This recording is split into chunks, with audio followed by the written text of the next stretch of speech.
Already বরাদ্দ দিয়েছি। আমি এমন ভাবে আলোকিত করবো, দেখবা 25 লাখ দিছি, আরো যদি লাগে 25-50 টেহার কোনো অভাব হইনি।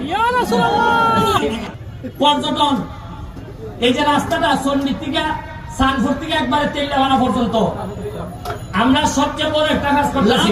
ভালোবাসার একটা থাকবো, এটার মধ্যে লেখা থাকবো যেখানে সূর্যাস্ত হইব, লেখা থাকবো ভালোবাসি সোনারগাঁকে। এটা অসম্ভব সুন্দর হইব।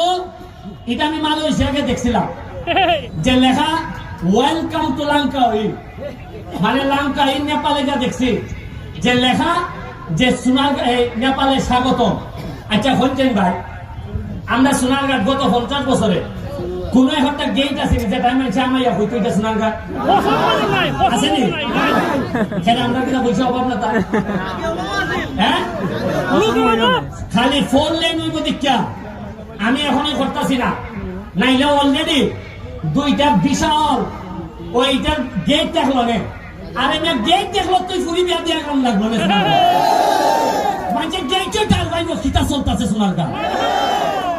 এই যে ঈদগাহ, সোনারগাঁটের যে ঈদগাহ হইয়া দিছি যে আগামী বছর নামাজ পড়বা যখন দেখবেন এটা চেহারা কিতা তাল ধরে। 25 লাখ টাকা অলরেডি বরাদ্দ দিয়েছি। আমার মা কইছেন, এটা আমার মার দাবি, কইছেন যে আমি আমার বাপের বাড়ি সোনারগাঁ, আমি তোর বাপের জীবন হারাই দিলাম, আমরা পরিচয় দিবার মতো একটা ঈদগাহ আপনার নাই। এটা দেখলে মনে হয় যে বোঝা যায় যেমন আইনদারও এটা যেমন একবার অন্ধকার হয়ে গেছে। আমি এমন ভাবে আলোকিত করবো, দেখবা 25 লাখ দিছি, আরো যদি লাগে 25-50 টেহার কোনো অভাব হইনি। এই যে পরশুদিন গেছিলাম ক্রীড়া মন্ত্রণালয়ে, যা দেখলাম প্রায় 3-4 লাখ টাকা cricket bat, badminton, volleyball, football, carrom board এটা লই এরা রেডি আছে আমরা দিবার লাগে। আচ্ছা আগে কোনোদিন শুনছেননি যে এইভাবে 5 লাখ টাকার খেলার মাল আছে? এখানে তো ফুটবলাররা আছেন বহুত পুরান। হ্যাঁ বুঝছেননি? আগে খিতাই তো জানেননি। হ্যালো, 5 লাখ টাকার বল উলাইছে কিতা করেন সাহ? আরে আমরা এখন ফ্লাইটে বল খেলে না, এখানে 4 টাকা দিয়ে লাইছে সার ছেলে। আপনারা মনে হয় আমি মিশা গো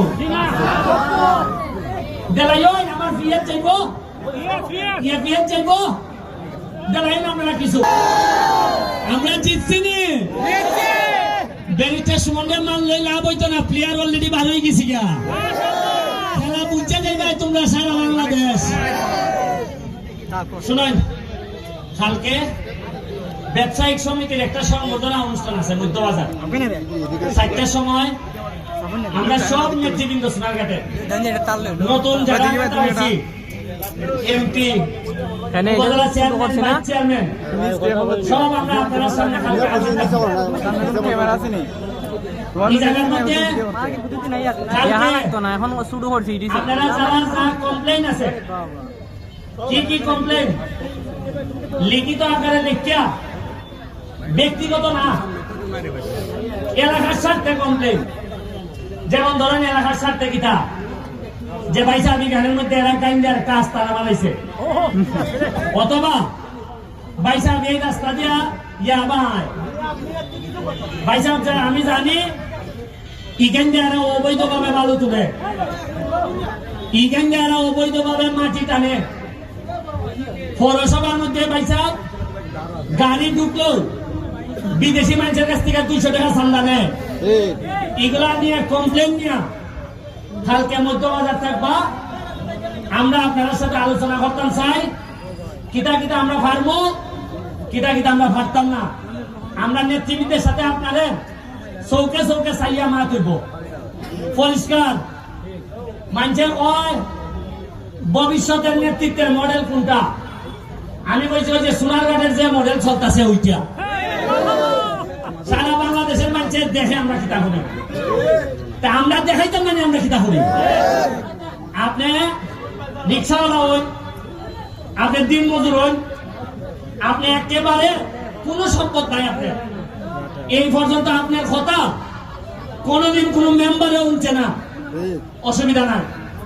কালকে এমপি হিসাবে থাকবো আমি, আমার দ্বারা ইয়া খালেন নাই, আমার দ্বারা ইয়ার লিখিত লেখকে লইবা কেমনেন বা আমি আমার পিএস দিয়া সব সমস্যা আমি হাতে করে লইছি বিঘা দেখা কইয়া বইয়া নাম মোবাইল নম্বর আর সমস্যার কথাটা নিজে লিখতে না পারলে নিজের ফুরিলে ফুলারে কইবা যে পড়াশোনা জানে সাউন্ড তো আলাদা হই রাসেল গোল এই এত একটা সাউন্ড